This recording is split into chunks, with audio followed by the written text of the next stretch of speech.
And it gives you an illusion of, here's your check. And here's what we're going to allow you to take home. Take home pay.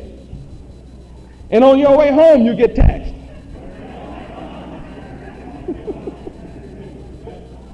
You stop to pull you stop at the service station and you put some gas, it's gasoline tax. You're so tired of tax, you thought you'd buy a pack of cigarettes to relax and it tax your cigarettes. Say, my goodness, I'll just go home and relax with a can of beer. They tax the beer. But at least I ought to be able to relax and eat some steak or something. They tax the food. They've already overtaxed the water by polluting it, so you buy some and they tax it. Well, I'll go to my house and I'll relax from taxes and the house is taxed.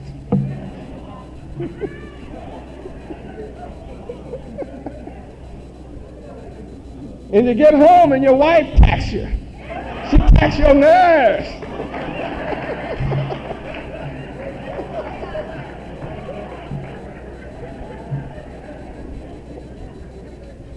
You say, well, I'll take a vacation. I'll get away from it all, and the ticket is taxed. Airlines tax you. Well, I'll just go to a hotel. I have to pay tax on my house. I'll go to a hotel. Lo and behold, they have a bed tax. Then there's a restaurant tax. Then they're so tax crazy till out front, when you get ready to go somewhere, they have a taxi.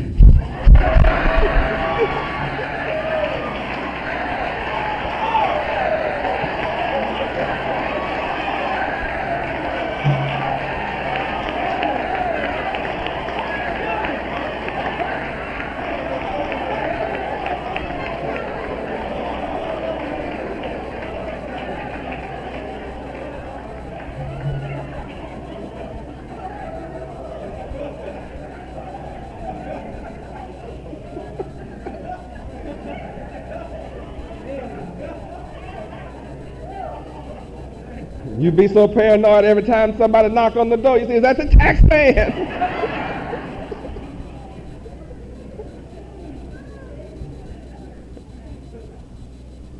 Yes, Americans are really taxed out of their existence. You work hard, you save up your money, and you leave it to your kids. Guess what? Inheritance tax. It's already been taxed already 1,000,000 times. Then you say, well, I won't leave it to them as an inheritance. I'll just give it to them. You say, oh, no, you won't. There's a gift tax.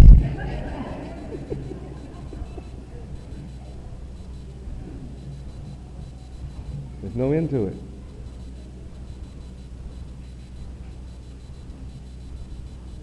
And these people are not God.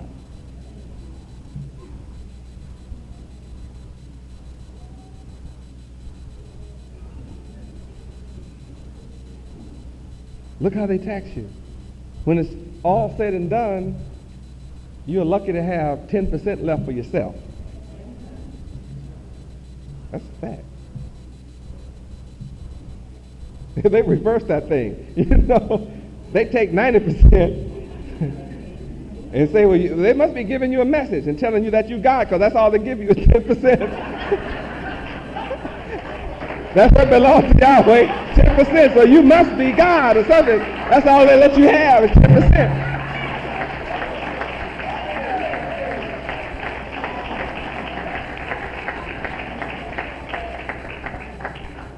It's about time you figure out, you can look through the taxes and figure out who you are.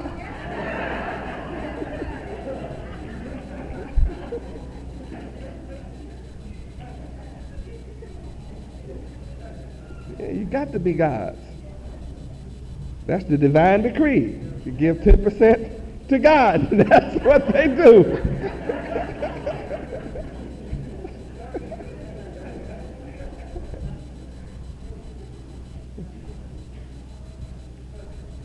Certain portions of man's crop, livestock, and first fruits should be rendered to Yahweh as concrete retribution for the help that Yahweh gives to you. Let's turn to Deuteronomy chapter 16.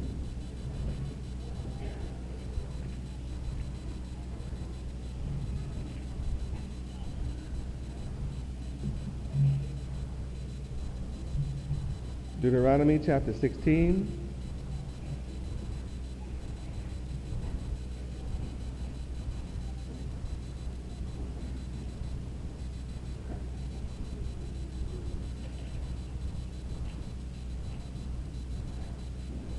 Verses 15, 16, and 17. Read. 7 days shalt thou keep a solemn feast unto the Lord thy God Yahweh, in the place which the Lord Yahweh shall choose, because the Lord thy God Yahweh shall bless thee in all thine increase, and in all the works of thine hands. Therefore thou shalt surely rejoice. 3 times in a year shall all thy male appear before the Lord thy God Yahweh in the place which he shall choose, in the feast of unleavened bread, and in the feast of weeks, and in the feast of tabernacles, and they shall not appear before the Lord Yahweh empty. Every man shall give as he is able, according to the blessing of the Lord thy God Yahweh, which he hath given thee.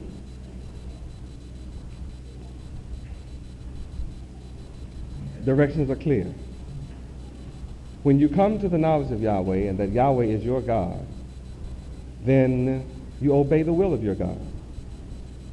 And in obeying the will of your God, you will follow these prescriptions and surely rejoice. And as you keep the laws of Yahweh, you are blessed above all people on the earth, because that's his decree. And the blessings of the Lord Yahweh are designed to make you rich. Proverbs 10:22.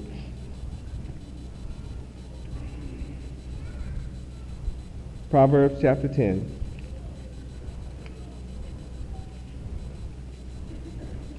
Book of Proverbs chapter 10.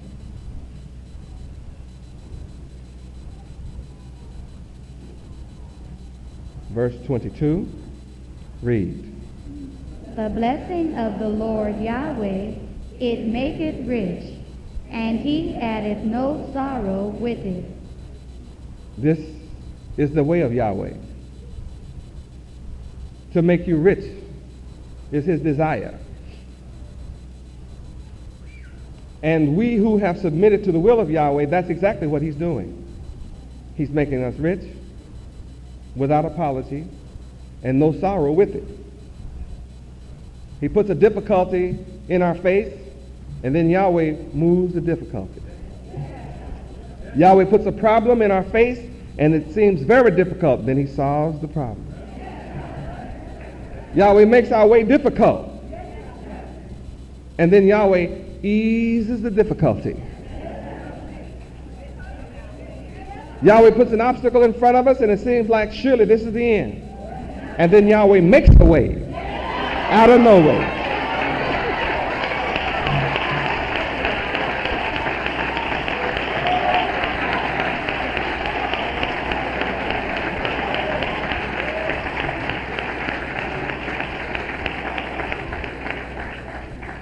So it's a blessing to know the will of Yahweh. It's a greater blessing to carry out that will. So the entire world must pay tribute to Yahweh for his unselfish and eleemosynary donations to all men. For Yahweh is the giver of life. And unless all men come and worship the King of Israel, they're not going to be blessed. Zechariah 14. Zechariah chapter 14.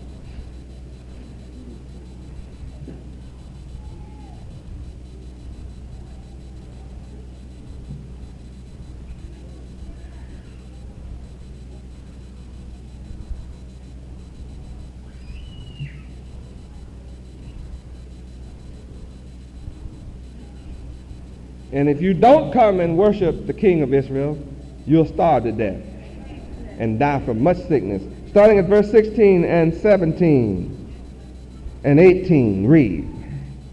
And it shall come to pass that everyone that is left of all the nations which came against Jerusalem shall even go up from year to year to worship the King, the Lord Yahweh of hosts, and to keep the Feast of Tabernacles. And it shall be that whoso will not come up of all the families of the earth unto Jerusalem to worship the King, the Lord Yahweh of hosts, even upon them shall be no rain. And if the family of Egypt go not up... See, that's all the Muslims. That's a direct shot at the Muslims. You know, that believe in another God? Well, their God won't make it rain, I'll bet you that. So, that's to all of you. Okay, let's go. Read. And come not, that have no rain, there shall be the plague wherewith the Lord Yahweh will smite the heathen that come not up to keep the Feast of Tabernacles. Read verse 19 so you'll understand why. Read.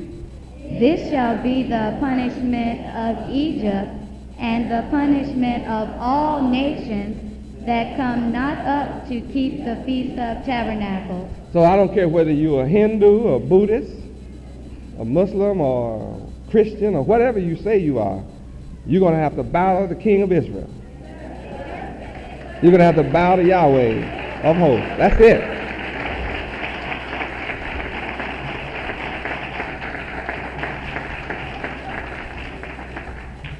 That's just the way it is. And I happen to be the King of Israel. And that's the way that is.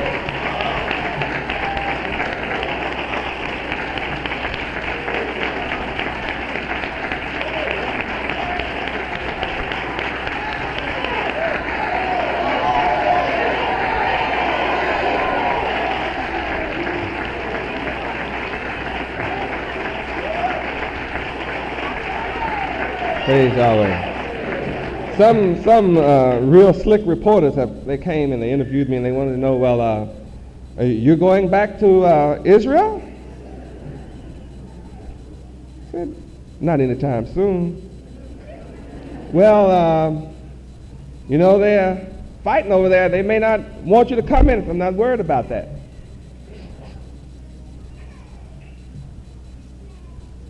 See, that's not the problem. I don't mind who wants to fight over Old Jerusalem.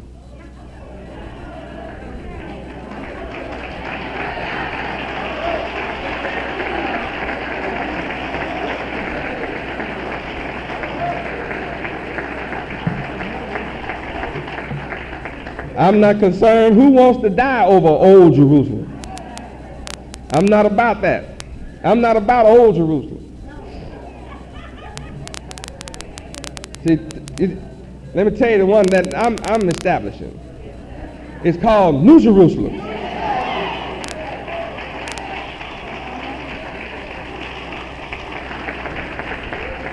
That's what I'm bringing, New Jerusalem.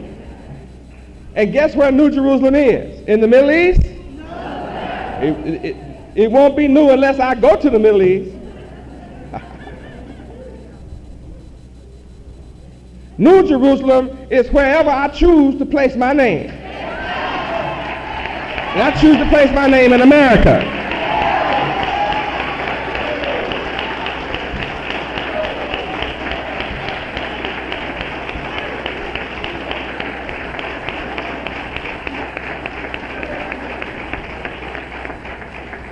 Oh, glory.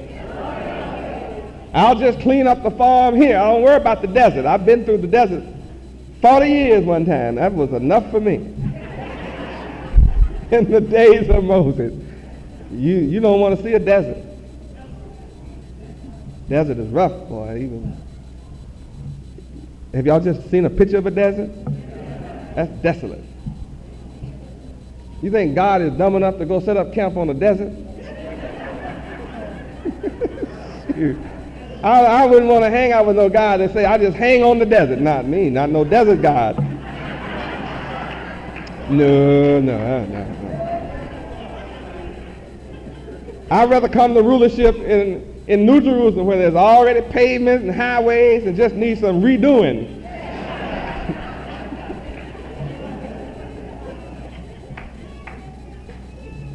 It's all about New Jerusalem and where I choose to place my name.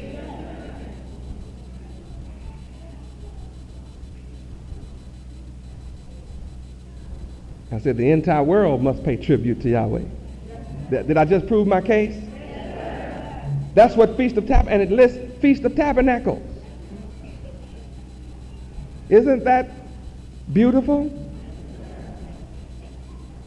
And all who don't come and worship the King of Israel, they'll get too much rain where they don't need it. And no rain where they need it. Right here in America. And now there'll always be plenty of food where I am. The righteous will never forsaken, nor will the seed of the righteous ever have to bake bread.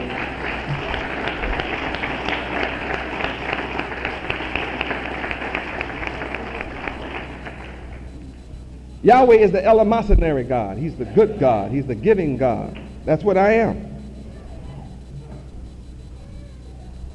And in conclusion, the Feast of Tabernacles possesses both a seasonal significance and a historical significance, and carries both a universal meaning and a particular meaning for all the people of the earth. Isn't that amazing that Yahweh designed Feast of Tabernacles for his children to keep forever, while at the same time it's designed to bless all the families of the earth, all the nations of the earth. Isn't that interesting? That eliminates all other nations from being jealous of us being chosen by Yahweh. And in history, they've been jealous of us. Look at them. They're all rich, sophisticated, upright, upstanding people, moral and clean. We can't do anything to them because Yahweh has his arms wrapped around them, protecting them. Look at him. He has them all fixed up in a city. They got all the gold and the silver and the jewels and the money. I mean, they get jealous of you when you have all that rich stuff. Huh? I hate those Jews, man. They got all the money. That's what people say on earth. Try to run them out of all countries because they got all the money. They got all the money. That's what they say. Well, they sure going to have to get jealous of me because I'm going for all of it. All the money.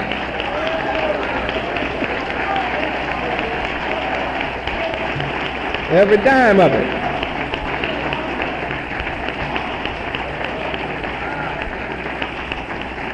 Praise Yahweh. And I don't want anybody following me that doesn't want all the gold and silver. Don't come near me with your poor self.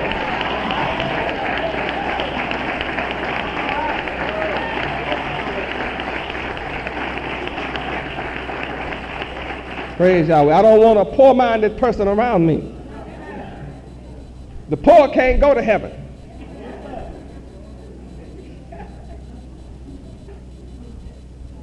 Say, well, what about that scripture that said, blessed are the poor and the meek, for they shall inherit? Yeah, but you have to change. And you read where you have to change?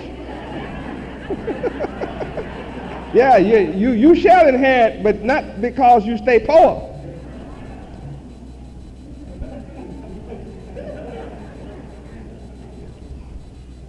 Can't you imagine how much hell there would be in heaven with a bunch of poor folk in it? Walking up to the angels talking about, loan me $10 till Friday, angel.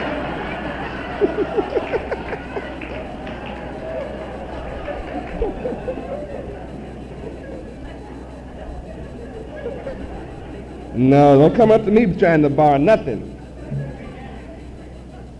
To come into Yahweh's heaven, you have to be rich.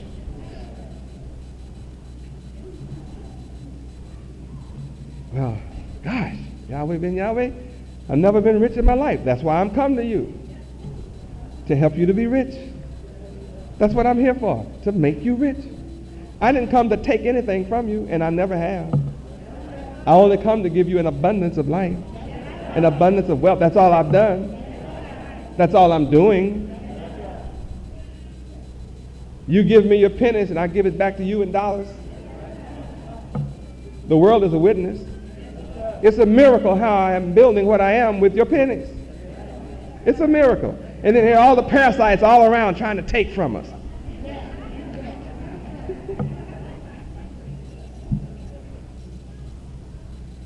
I'm going to take those black robes from those fellas sitting up there trying to take from us. I'm going to put white robes in the court.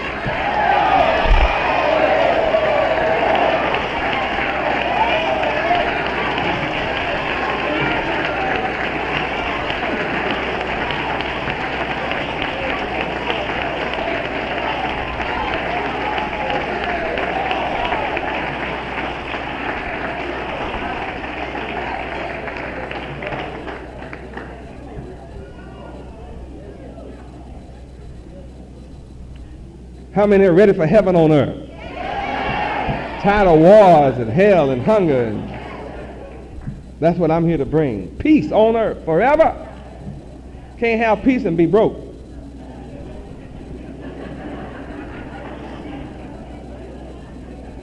Won't be no homeless folk living in my kingdom.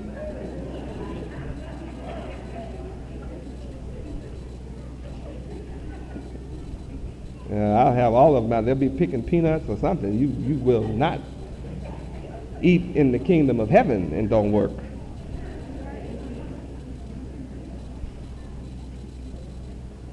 I don't understand white folks. They should pay a big price to hold y'all. Shoot.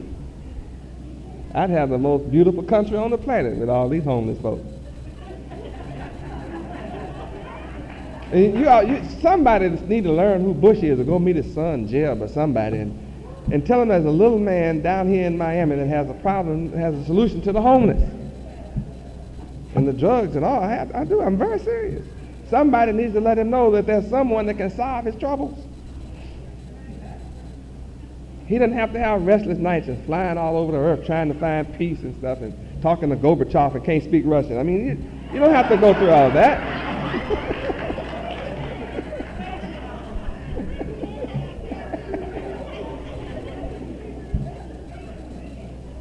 It's real simple. Just turn the niggas over to me.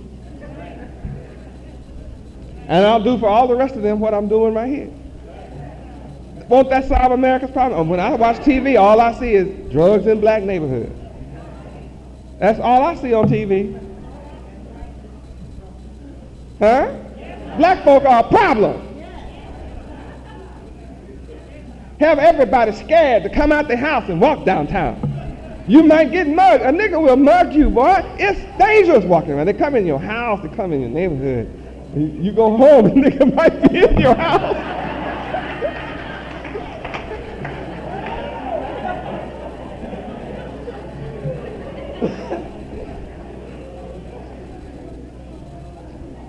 They're frightening, aren't they? Everybody's scared. They want to build more jails.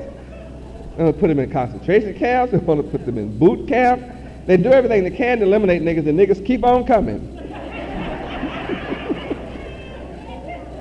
They put niggas on birth control pills, rubbers, condoms, whatever you want to call those things.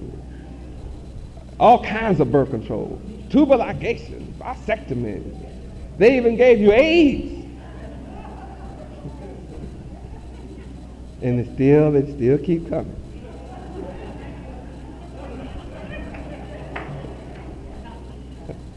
The threat is real.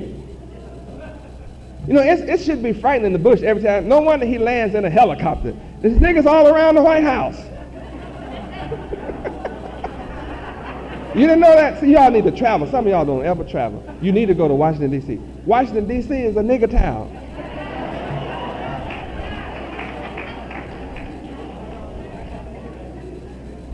Only thing in there white is the White House.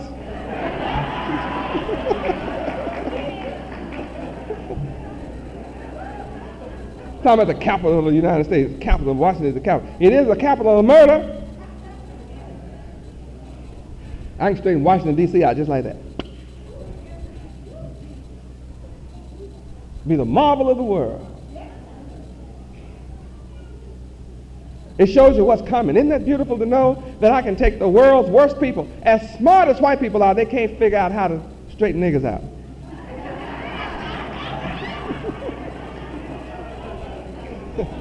Really, it's something. Niggas are out of control. They are uncontrollable. They are. I mean, they'll tell you. Nobody tell me what to do.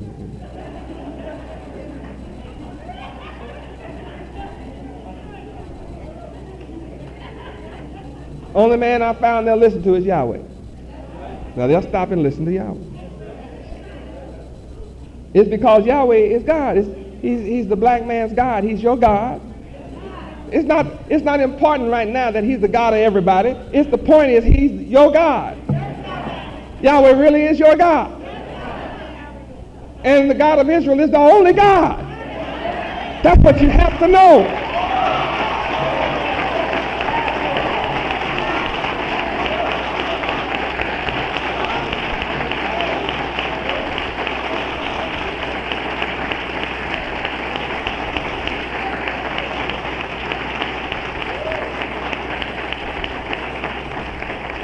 Praise Yahweh. And I'm the only one allowed to tell you and teach you. Nobody else is allowed to teach you. Some of the rednecks are upset because I'm gathering in strength. But see, that's tough. Rednecks don't run the country no way. Oh, that's real. That's sure enough real. They just the politicians. They get paid to say what they say. They just better keep barking. They better stay out of my face. That's all I know.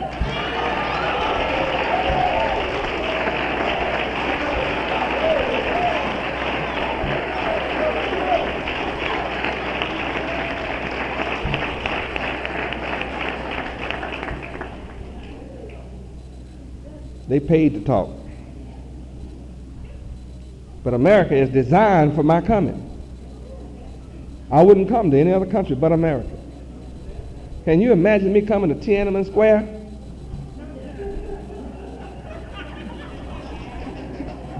Huh? Nah, man, I don't speak Chinese.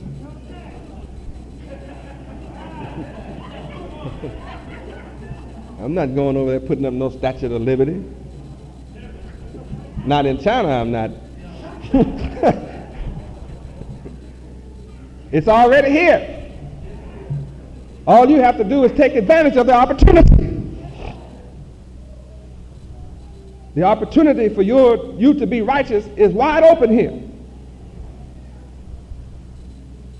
There's no law in America that prevents you from being good. There's not one law on the books of America that will stop you from being upright, ethical, moral, and honest, and honorable. There's nothing to prevent you from being an eminent people, a people of high repute.